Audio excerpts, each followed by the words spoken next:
இயற்கை நியதி சேனல் பார்க்கும் அன்பு உள்ளங்களுக்கு என்னுடைய வணக்கம். இன்று என்ன நேற்றுக்கு குழந்த 5 மாதம் குதிக்கிறது இதெல்லாம் பார்க்குறீங்க. 1 வயசு வரைக்கும் நல்லா கவனிங்க. ஒரு 9 மாதம் 10 மாதம் ஆக சொல்லி அது ஏந்து நடக்கிறத செவுத்து பிடிச்சி நடக்கும்.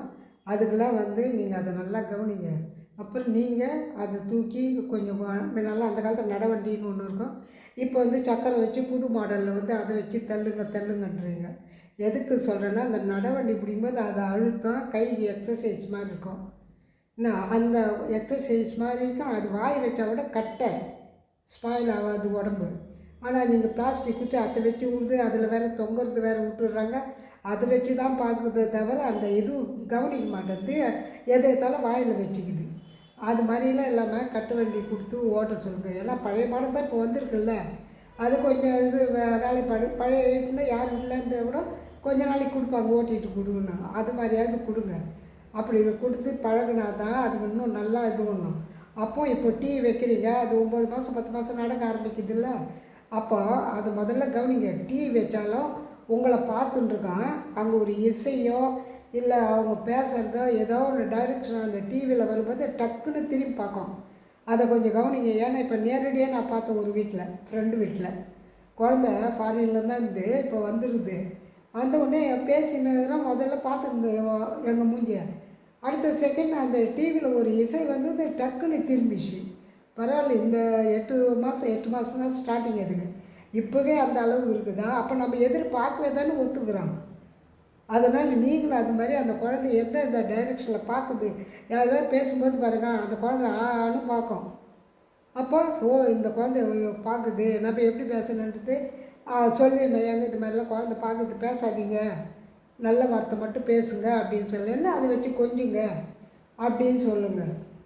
எந்த இதுவும் தீய வார்த்தையும் மட்டும் பேசாதீங்க, அதை மட்டும் கொஞ்சம் பார்த்துக்குங்க.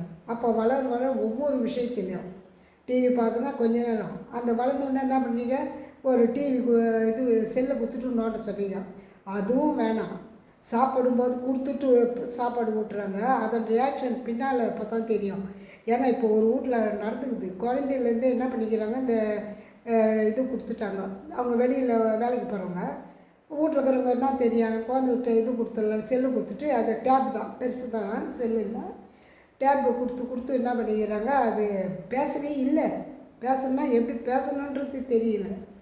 அப்புறம் ட்ரீட்மெண்ட்டுக்கோசம் எங்கே போயிடுறாங்க, வெளிநாட்டுக்கு போயிட்டு இங்கே நம்ம சொன்ன வார்த்தையை தான் அவங்க அதை அப்படியே வேறு மாதிரி சொல்கிறாங்க. ஆனால் இங்கேருந்து போன ரிசல்ட்டு தான் ஃபாரினுக்கும். அங்கே போயிட்டு அந்த ட்ரீட்மெண்ட் எடுத்த பிறகு இப்போ அம்மா அப்பா அப்படின்னு. ஏன்னா 2 பேரும் வேலைக்கு போய்ட்டு எல்லாம் வீட்டில் வேலையை பார்க்குறாங்க தான் குழந்தை எப்படி கொஞ்சம் எப்படி அவங்க கூட பேசணுன்றது தெரியாமல் உங்கள் வேலையை பார்க்குறீங்களே தவிர குழந்தை வளர்க்குறதுல விட்டுறீங்க. அதனால் மிஞ்சி ஒரு 3 வயசு வரைக்கும் பார்க்க போகிறீங்க. அப்புறம் ஸ்கூலில் எடுத்துமே சேர்த்துறீங்க.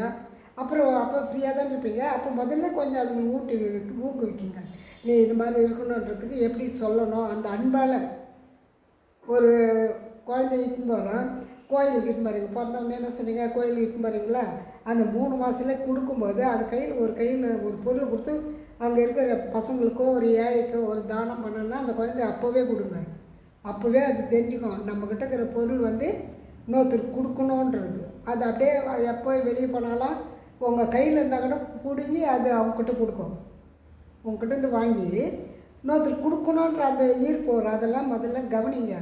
இப்போ இந்த அளவுக்கு நீங்கள் வளர்த்தீங்கன்னா பின்னால் நீங்கள் சொல்கிற 3 வார்த்தைக்கும் நல்ல ரிசல்ட் வந்துக்கினே இருக்கும். அப்போ நீங்கள் எதையும் தேர்ந்தெடுக்க வேண்டிய வேலை இல்லை. இவனுக்கு நம்ம இதை தான் பயிற்சி கொடுக்கணும், இந்த இது பண்ணணுன்ற எண்ணமே வராது உங்களுக்கு. ஏன்னா அவன் அது மாதிரி உங்ககிட்ட நடந்துக்குவான் குழந்த.